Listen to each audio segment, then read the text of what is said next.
বাংলাদেশে বৈষম্য বিরোধী ছাত্র আন্দোলনকে কেন্দ্র করে অদ্ভুত পরিস্থিতিতে রাষ্ট্রপতি মোহাম্মদ শাহাবুদ্দিনের কাছে পদত্যাগপত্র জমা দিয়ে দেশ ছেড়েছেন শেখ হাসিনা। বেলা 2:30টায় বঙ্গভবন থেকে একটি সামরিক হেলিকপ্টারে শেখ হাসিনা উড্ডয়ন করেন। এ সময় সঙ্গে ছিলেন তার ছোট বোন শেখ রেহানা। শেখ হাসিনা ও তার ছোট বোন শেখ রেহানা নিরাপদ স্থানে চলে গেলেন।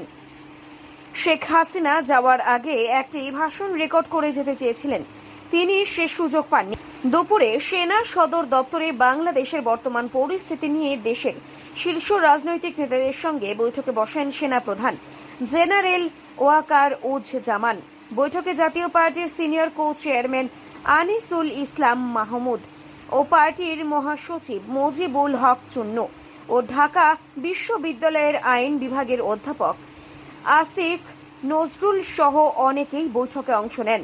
বৈঠকের পর বিকেল 3:50 এক সংবাদ সম্মেলনে সেনা প্রধান জেনারেল ওয়াকার জামান বলেছেন, অন্তর্বর্তীকালীন সরকার গঠন করে বাংলাদেশ পরিচালনা করা হবে।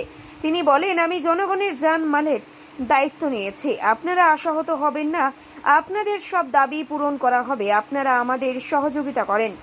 চলমান আন্দোলনকে কেন্দ্র করে যত হত্যাকাণ্ড হয়েছে প্রতিটি হত্যাকাণ্ডের বিচার হবে, প্রতিটি অন্যায়ের বিচার হবে। এ সময় আন্দোলনরত ছাত্র জনতাকে ধরে ঘরে ফেরানোর আহ্বান জানান তিনি। অপরদিকে আন্দোলনকারী ছাত্র জনতা দুপুর 2টার পর শাহবাগ, সায়েন্স ল্যাব, যাত্রাবাড়ি, রামপুরা, বাড্ডা, খিলগাঁও, মোহাম্মদপুর, মহাখালী, উত্তরা, গাবতলী সহ ঢাকার সব গুরুত্বপূর্ণ পয়েন্ট বর্তমানে আন্দোলনকারীদের স্লোগানে উত্তাল। বিভিন্ন এলাকা থেকে জনস্রোত এসে মিশছে শাহবাগে। ছাত্র জনতার স্বতঃস্ফূর্ত আন্দোলনের স্লোগানে ঢাকার রাজপথে উল্লাসে ফেটে পড়েছে। কোথা থেকে আনলেন? ভিতর থেকে আনছি, আমাদের সম্পদ, আমরা নিজেরাই এটার দায়িত্ব নেব, এই নিজেরাই আমরা আমাদের সম্পদের দায়িত্ব আমরা নেব।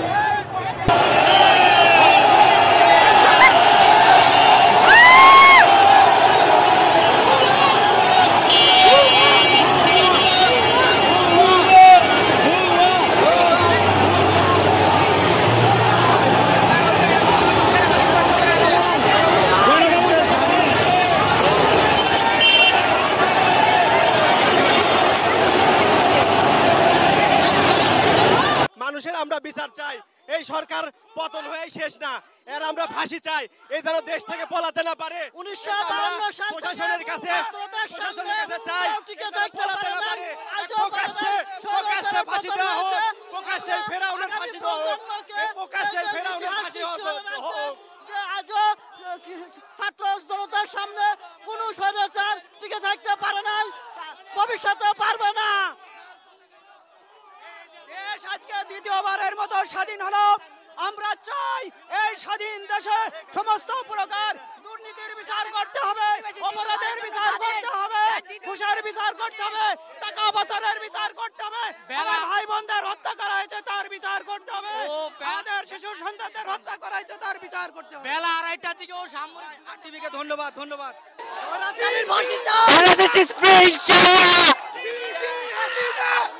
আমি কিছু বলতে চাই, আপনি এতগুলো খুন করলেন কেন?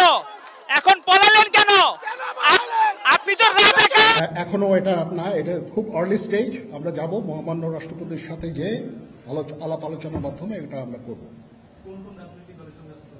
আজকে এখানে জামাতের আমির ছিলেন, আমাদের বিএনপির শীর্ষস্থানীয় নেতৃবৃন্দ এখানে ছিলেন, জাতীয় পার্টির নেতৃস্থানীয় নেতৃবৃন্দ এখানে ছিলেন, এবং সুশীল সমাজ এবং এখানে ডক্টর আসিফ নজরুল উনি নিজেও ছিলেন এখানে, এবং উনি আমার সামনেই উনি সমস্ত ছাত্রদেরকে একটা সুন্দর বার্তাও দিয়েছেন, এবং আমি আশা করি যে ছাত্ররা সেই বার্তা শুনে ওনার কথা, ওনাকে সবাই শ্রদ্ধা করে, ছাত্ররা শ্রদ্ধা করে, ওনার এই বার্তা শুনে তারা এই পরিস্থিতি নিয়ন্ত্রণে নিয়ে চলে আসবে এবং আমরা একটা সুন্দর একটা পরিস্থিতির দিকে আমরা এগিয়ে যাব ইনশাআল্লাহ। এখানে আওয়ামী লীগের কেউ ছিল না, আওয়ামী লীগের কেউ ছিল না। হ্যাঁ, আজকেই, বিকজ আমাদের এই সময় নাই, এটা একটা বিশেষ একটা পরিস্থিতি, আমরা আজকেই যে এই পরিস্থিতি এটা একটা আমরা একটা নিয়ন্ত্রণ নিয়ে আসবো। সেনাবাহিনী শান্তি শৃঙ্খলা বজায় রাখার কাজ চালিয়ে যাবে এবং আপনাদের সবার দায়িত্ব, ছাত্রদের দায়িত্ব, রাজনৈতিক নেতৃবৃন্দ এবং রাজনৈতিক কর্মীদের দায়িত্ব হচ্ছে সেনাবাহিনীকে সাহায্য করা এবং আপনারা মিডিয়ার মাধ্যমে